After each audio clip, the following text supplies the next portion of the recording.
Welcome to Suncoast View. I'm Stephanie Roberts. Another major event leaves downtown Sarasota, but is that what the city wants to happen? We'll discuss. I'm Rebecca Vargas. I'm all about healthy living and clean eating, but it's hard to keep fall vegetables fresh in our Florida heat. White Picket Produce is here to help. I'm Bobette, and I'm excited to go to the final Friday Fest at Van Wezel. And to help you get excited also, we have a preview of the Dr. Dave Band in our Sounds of the Suncoast. And I'm Linda Carson. At my age, I hate to brag, but I do have a lot of experience in love and lust. And today we hear from a celebrated author who wants us to turn the ordinary into the extraordinary. All that and more right now on Suncoast View.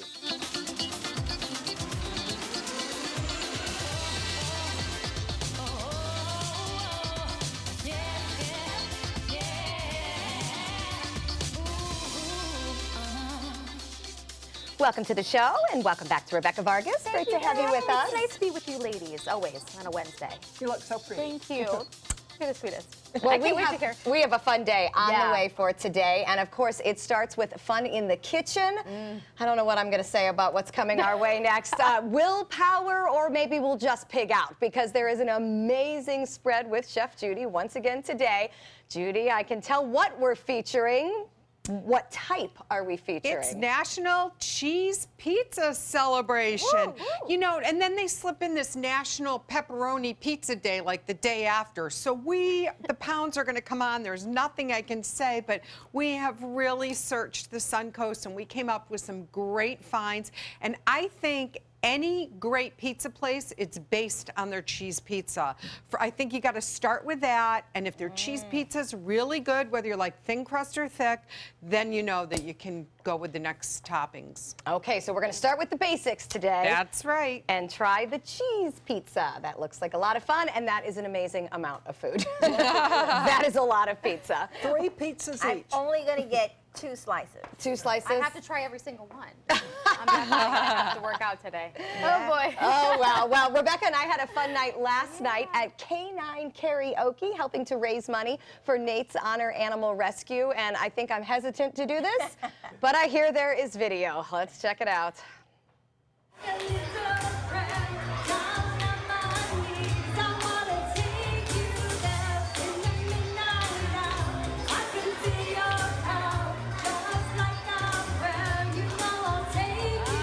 That's Madonna. Okay, then. That was hard on a Tuesday night, because you couldn't, like, let loose. You could have. Which I need to in order to sing karaoke. But you know what I was impressed with?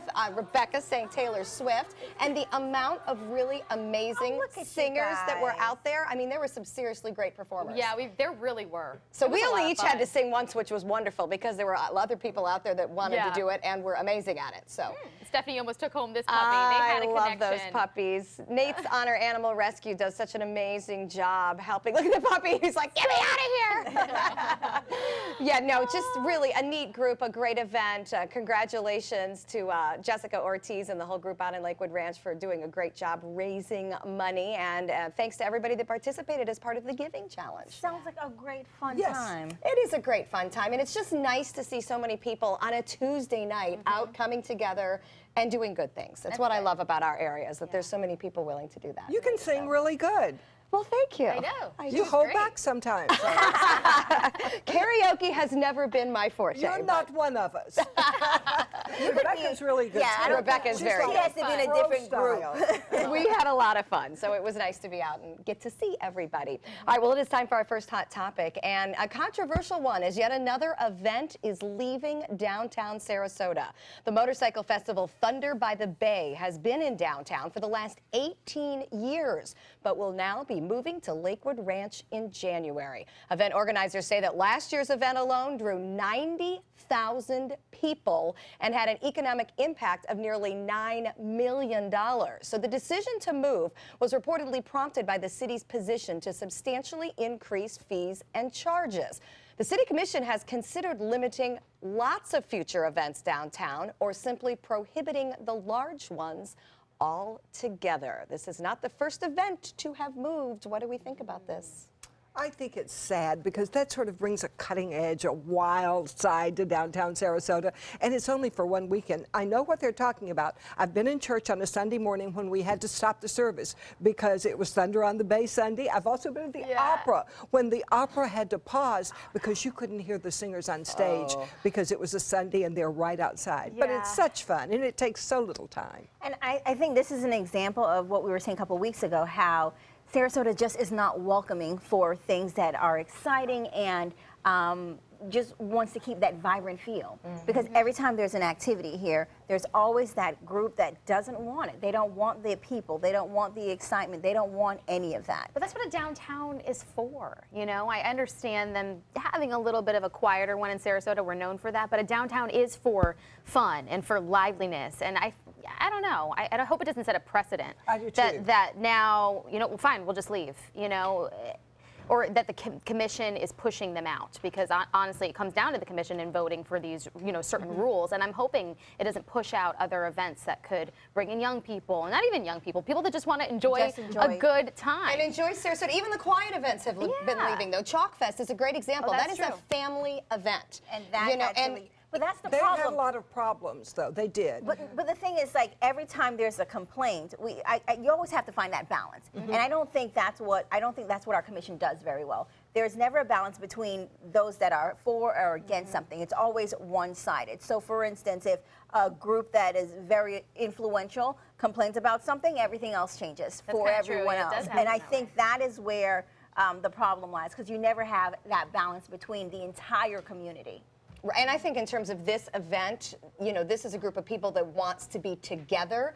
So now there's several different venues that are going to be used for the weekend. Will they end up coming downtown anyway because of bars and restaurants? You know, I mean, I'm not sure it's totally going to solve the problem. I think instead there's going to be a lot more chaos across the whole area for the weekend. Yeah, we have some in Lakewood Ranch, some in Gulfgate. They're it's not a contained event. They're going to be everywhere. So no barricades to help direct people. So I think it actually will turn out to be worse. I guess we will have to see what happens, but a lot of folks talking about that today.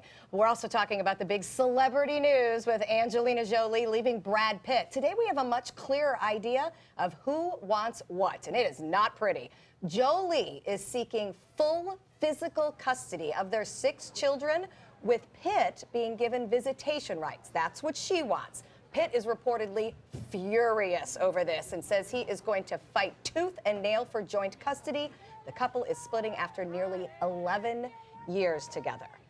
What do you think? I know their life's not mine, but I could imagine a man getting up and getting 6 children ready for school, getting breakfast for 6 children, making sure their clothes are washed. I'm sure Brad Pitt doesn't even know that they have a washing machine, and he's never made breakfast in his life. Well, they have people for this. I mean, let's not pretend he has to do this. Although I would love it, and it would make me very happy to watch any man do that. Because that is such a hard job. I can't imagine. Okay, so I have 2 points on this. The first I probably shouldn't say, but I'm going to say it anyway. When you take a lady's husband, you have to keep him. You cannot give him back 10, 11 years later. You have to keep that man. Agreed. You broke up a marriage, so you need to keep him. Good, bad, and indifferent. So that's my first problem with the whole thing. Jennifer Aniston is not going to take him back. No, she shouldn't take him back. But you know what? Right now. Angelina Jolie needs to keep him because she took him. Yeah. You shouldn't have took him if you didn't I'm with want you him. on that. You know, so that's my first comment. Second, I think it's so sad when it comes down to, you know, when you get a divorce, it's amazing how people that love each other turn into these evil people. And it's like, so I don't think you should always approach the situation as if you still love them, that you may not be in a relationship with them, but why fight each other? Right. Why say, I'm not going to allow you to have half custody, or, why only visitation? The most important thing in both of your lives. Because kids are so, they need both people. Absolutely. And she is furious because the paparazzi is now camped outside the house because the divorce came out immediately in the media. The fight came out immediately in the media. But you can't do that. You can't fight someone that at one point you even loved, or you probably still love, regardless of what's going on. Like, you shouldn't do that. The kids are involved, and now you're going to take them away just for visitation. That is going to be that's going to impact them. Yeah. And unfortunately, it happens all the time, but because in does, this but- situation, it's going to be media. So she should have known it was going to happen. Don't I'm sure I know she that knew. happens all the time. People switch on you like this. All right. Well, we will obviously continue to hear probably way more than we want to about the whole thing. Interesting story from a school district. A policy over hot lunches is firing up a heated debate. The Pittsburgh area school rules say if a student owes more than $25 in back cafeteria fees, the student will not get a hot meal anymore until the balance is paid. Elementary students instead get a cheese sandwich. Older kids get nothing. A cafeteria worker says that is lunch shaming. She watched a first grader cry when the student could not get a hot meal. The lunch lady is also against the new policy because so much excess food is thrown away every day. The school says unpaid lunch fees cost the district up to $100,000 a year. What do you think? Well, I saw this morning that the woman on Good Morning America, and she said, the lunchroom lady, she was told she had to walk out, take the child's hot lunch away in front of everybody, and give him a cheese sandwich That's and say, you horrible. didn't pay, and walk away with the food. She said, I'm not doing that, and she quit. That's horrible. You know, this has been going on from before then. When I was in school in Broward County, you didn't have to get up